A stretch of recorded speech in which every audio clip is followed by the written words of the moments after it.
buenas tardes. Mi nombre es Dayele Limpas Apaza, estudiante de Derecho en la Universidad Continental.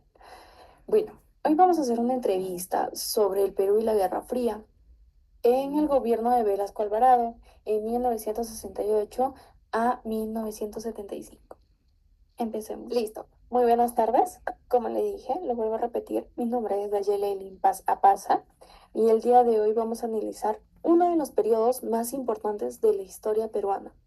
El gobierno revolucionario de las Fuerzas Armadas, liderado por el general Juan Velasco Alvarado entre 1968 y 1975. Este gobierno se desarrolló en pleno contexto de Guerra Fría, cuando el mundo estaba dividido en dos bloques: el capitalista, liderado por Estados Unidos, y el socialista, liderado por la Unión Soviética. Bueno, como entrevistadora, hoy vamos a entrevistar al general Velasco. General Velasco, su gobierno llegó al poder mediante un golpe de Estado en 1968. ¿Cuáles fueron las razones que motivaron esta acción? El Perú vivía una situación de crisis profunda. La oligarquía terrateniente controlaba el país. Existía una enorme desigualdad social y el gobierno de Belaúnde había cedido a intereses extranjeros, particularmente a norteamericanos. La página 11 de La Brea y Pariñas, donde se entregaban nuestros recursos petroleros a la International Petroleum Company, fue la gota que derramó el vaso y necesitamos hacer un cambio revolucionario para devolver al pueblo lo que le pertenecía. Y dígame, su gobierno implementó reformas radicales, como la reforma agraria de 1969. ¿Cómo se relaciona esto con el contexto de la Guerra Fría? ¿Me podría explicar, por favor? Claro, nuestra revolución no era comunista, pero tampoco capitalista tradicional. Buscábamos una tercera vía, la reforma agraria que expropió las grandes haciendas y les entregó a los campesinos bajo el lema campesino: el patrón no comerá más de tu pobreza. Esto preocupó a Estados Unidos, que temía que el Perú se convirtiera en otra Cuba. Pero nosotros afirmábamos: ni capitalismo dependiente ni comunismo totalitario, sino un camino propio, peruano y revolucionario. Como última pregunta para usted, general Velasco, también nacionalizaron importantes empresas extranjeras. Usted dígame, ¿qué impacto tuvo esto? Nacionalizamos la International Petroleum Company, las minas, la banca, los medios de comunicación. Creamos empresas estatales como Petroperú. Queríamos que la riqueza del Perú beneficiara a los peruanos y no a corporaciones extranjeras. Estados Unidos nos presionó económicamente, pero establecimos relaciones con la Unión Soviética. Compramos armamentos soviéticos y demostramos que el Perú no podía ser independiente. Muchas gracias. Bueno, ahora pasemos a darle una entrevista a un campesino beneficiario. Don Pedro Quispe, usted fue uno de los campesinos beneficiarios por la reforma agraria. ¿Cómo cambió su vida después de eso? Señorita, yo trabajaba en la hacienda desde niño, como mi padre y mi abuelo. El patrón se quedaba casi con todo. Cuando llegó la reforma agraria, en 1969, nos dijeron que la tierra ahora era nuestra. Nos organizaron en cooperativas. Al principio fue como un sueño. No lo podríamos creer. Por primera vez nos sentíamos que éramos dueños de algo. Señor Don Pedro, ¿usted cree que todo esto fue positivo? ¿Había algunas dificultades? Bueno, La verdad es que las cooperativas no siempre funcionaron bien. No teníamos experiencia de administrar, nos faltaba crédito, maquinaria, algunos patrones se fueron llevándose todo.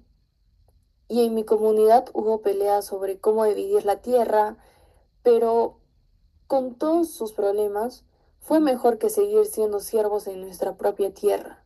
El gobierno militar nos dio dignidad. Bueno, como escuchamos a don Pedro, ahora vamos a seguir la entrevista a un economista. Doctora María Fernández, economista especializada en ese periodo. ¿Cómo evalúa las políticas económicas del gobierno de Velasco? Muy buenas tardes.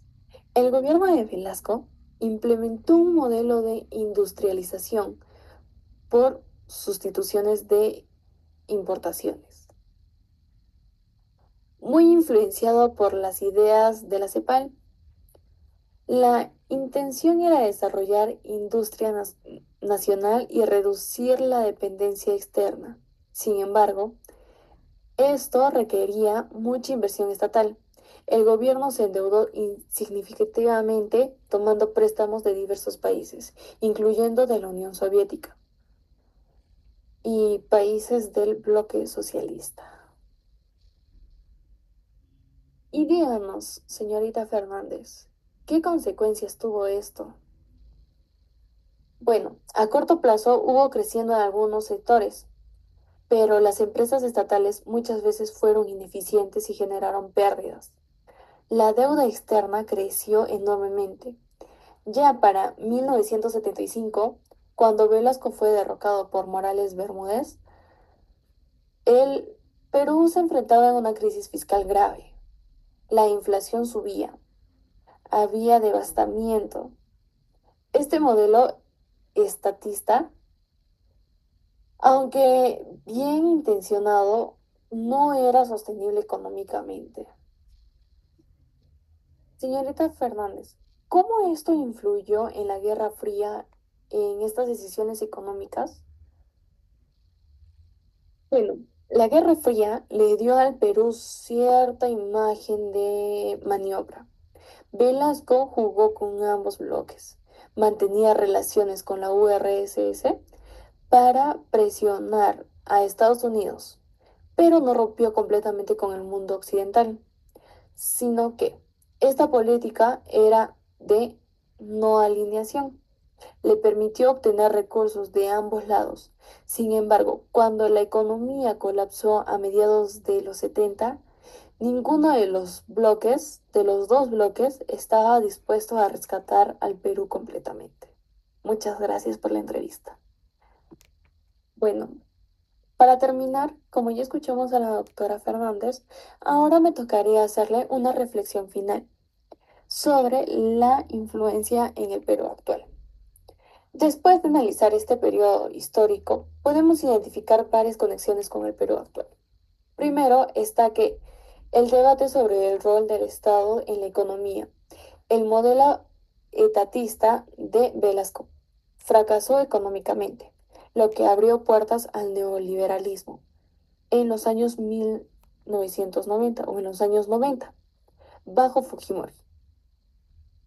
Hoy seguimos debatiendo, ¿cuánto debe intervenir el Estado?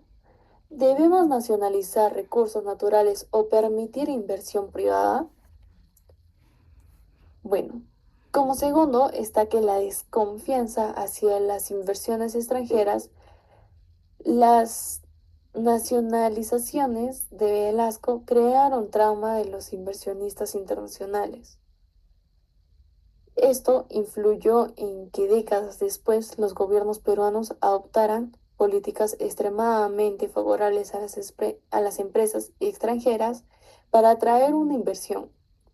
Aún hoy, cada vez que se habla de aumentar impuestos a las mineras o regular más las inversiones extranjeras, surge el fantasma de Velasco. Después está lo que es la reforma agraria.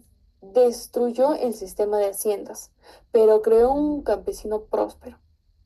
Muchas cooperativas fracasaron. Las tierras se dividieron en minifundíos improductivos. Esto contribuyó a la migración masiva del campo a la ciudad. El Perú actual es mayoritariamente urbano, en parte por las consecuencias no previstas de esas reformas. Como cuarto punto está que, en términos de políticas exteriores, el Perú aprendió de Velasco, que puede mantener ciertas autonomías sin alinearse completamente con ninguna potencia. Hoy mantenemos relaciones comerciales, tanto con Estados Unidos como con China, aunque el contexto de Guerra Fría ya no existe. Finalmente está el gobierno de Velasco, representa un momento en el que el Perú intentó un camino propio de desarrollo, un modelo que no fuera ni capitalista, ortodoxo ni comunista. Su fracaso económico marcó profundamente la política peruana y explica por qué en las décadas siguientes el país adoptó el neoliberalismo de forma tan radical. Las consecuencias sociales de este modelo neoliberal, desigualdad persistente, informalidad laboral, debilidad institucional, aún vivimos hoy. La Guerra Fría en el Perú no fue solo un conflicto ideológico lejano, sino que moldeó decisiones concretas que transformaron nuestro país, a cuyos efectos aún experimentados en el 2025. Este ha sido nuestro análisis del impacto de la Guerra Fría en el Perú a través del gobierno de Velasco Alvarado. Muchas gracias por su atención.